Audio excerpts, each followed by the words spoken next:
Welcome to the Creation of Joy. My name is Nir Peretz. This is episode 7. Today I would like to talk about the notion that whatever we do as individuals and society is based on logic.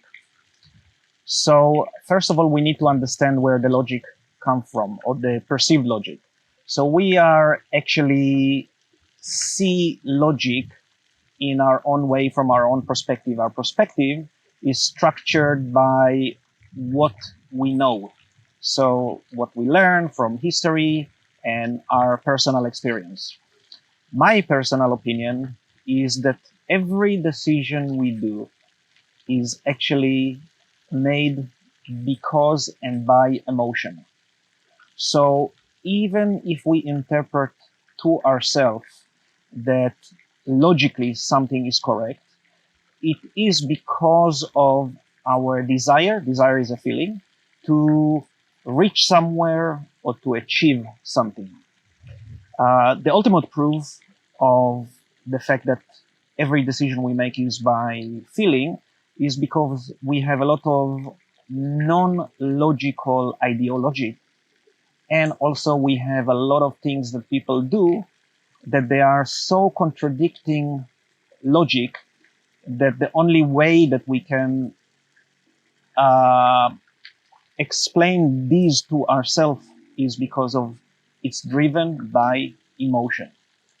So, for example, if one person harm another person, let's say somebody kill or murder another person in a war or in terrorism, think about it.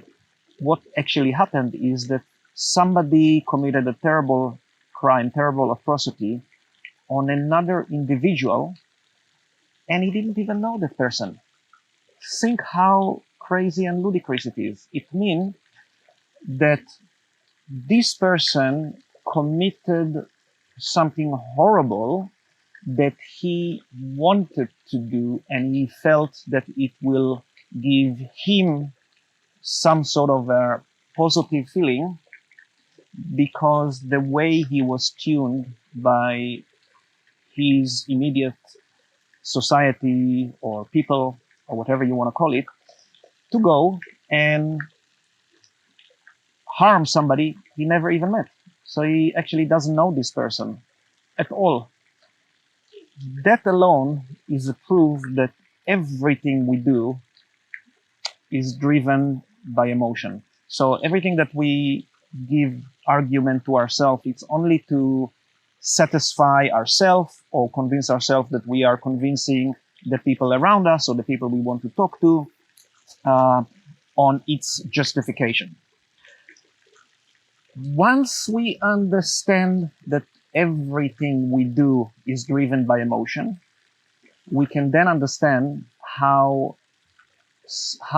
small is the power of our conscience and how huge is the power of our subconscious. When we understand that, we can then channel our time, our energy to the creation of joy.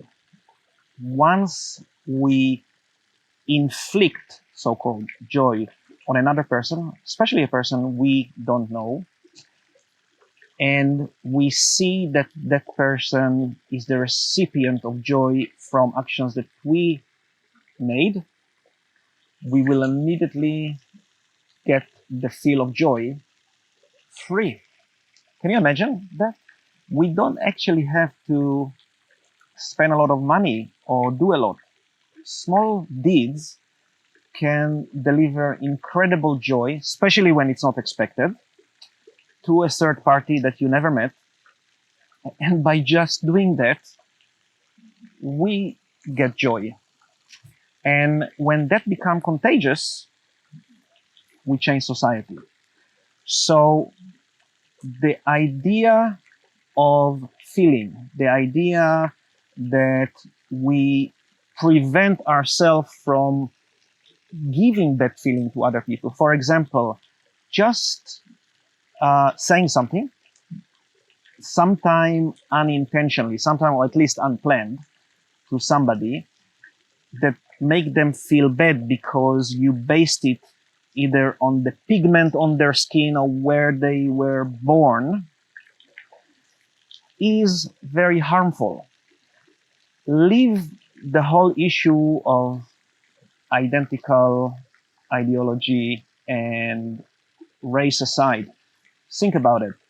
You want to say things and you want to do deeds that create joy to any person, non-relating to their background or any other type of creed.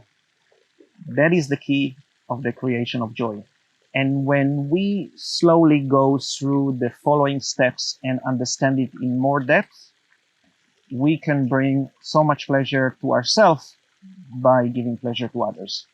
Thank you very much and see you at the next episode.